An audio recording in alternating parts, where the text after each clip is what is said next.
जय श्रीमन नारायण।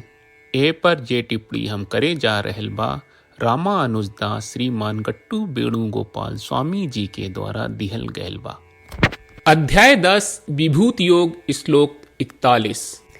यद्यद् विभूति मत्सत्वं श्रीमत् ऊर्जितमेव वा तत्तत् देवा अवगच्छत्वं मम तेजोंस संभवम्।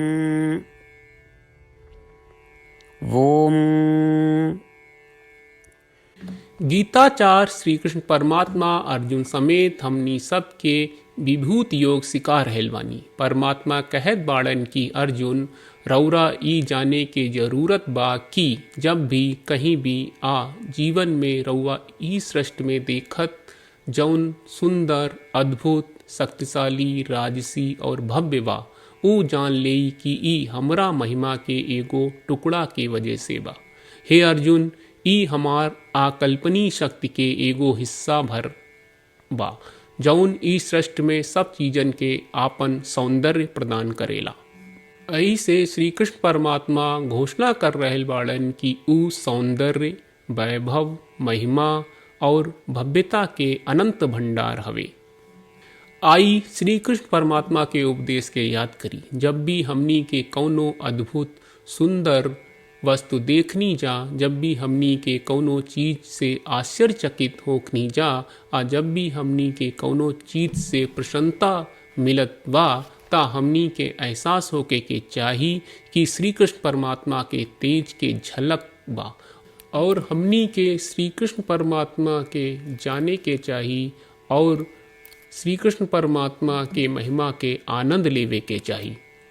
श्री कृष्ण परमात्मा आ श्रीमन नारायण के समर्पण करत समय आपन जीवन सार्थक बनावे की कोशिश करत घड़ी हमनी के श्री कृष्ण परमात्मा के वचन के श्लोक के रूप में दोहरावे की कोशिश करी जा।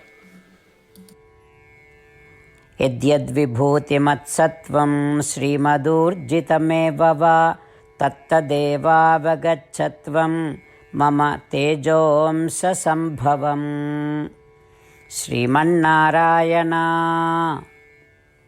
करिष्ये वचनं तव। सर्वं श्रीकृष्णार्पणमस्तु।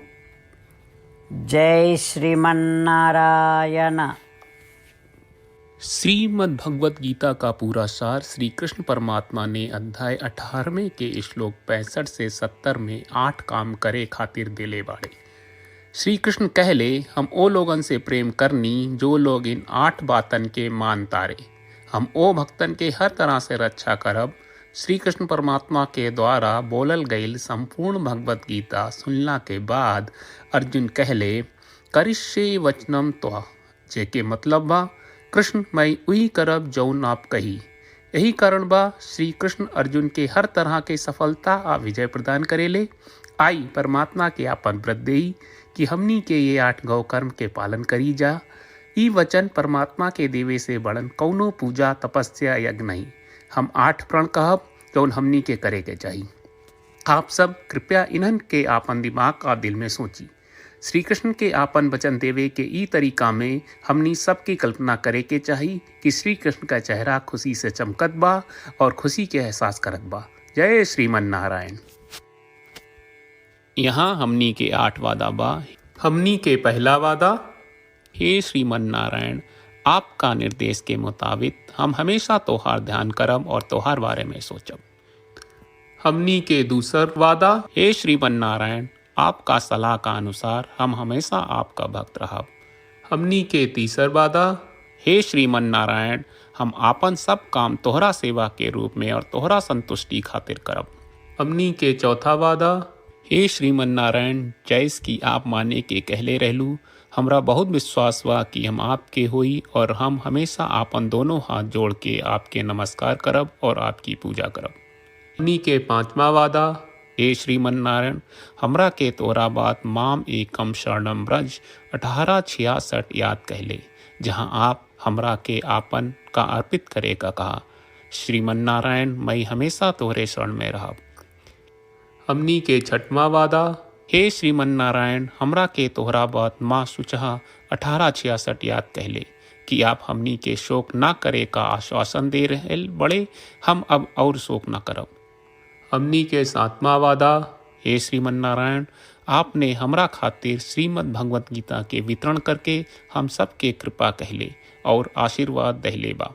हम वादा करत बानी कि रोजाना कम से कम एक श्लोक पढ़ब या सुनब। हमनी के 8वां वादा। हे श्रीमन्नारायण, आप गीता के पूरा मानवता तक ले गयलू। हम गीता में आपके दिव्य वचन के उन भक्तन तक पहुँचावे के प्रयास करब जे गीता से अपरिचित बा। हे श्रीमन्नारायण, हम उई करब जौन तू करे का कहब। हम ऐसन व्यवहार करब जैसन आप चाहत बानी और हम खाली आपका खातिर काम करब। श्रीमन्नारायण के रोज आपन वचन देहल कि हम ओइस करब जैस आप कहत बानी, ई अपने आप में बड़न पूजा बा। श्रीमन्नारायण करशे वचनम त्वा। श्रीमन्नारायण, हम तोरे निर्देश के मुताबिक काम करब। सर्वम श्री कृष्ण अर्पणम अस्तु। जय श्रीमन्नारायण। यद्यद् विभूति मत्सत्वं श्रीमत् ऊर्जितमेव वा तत्तत् देवा अवगच्छत्वं मम तेजोंससंभवम्। ॐ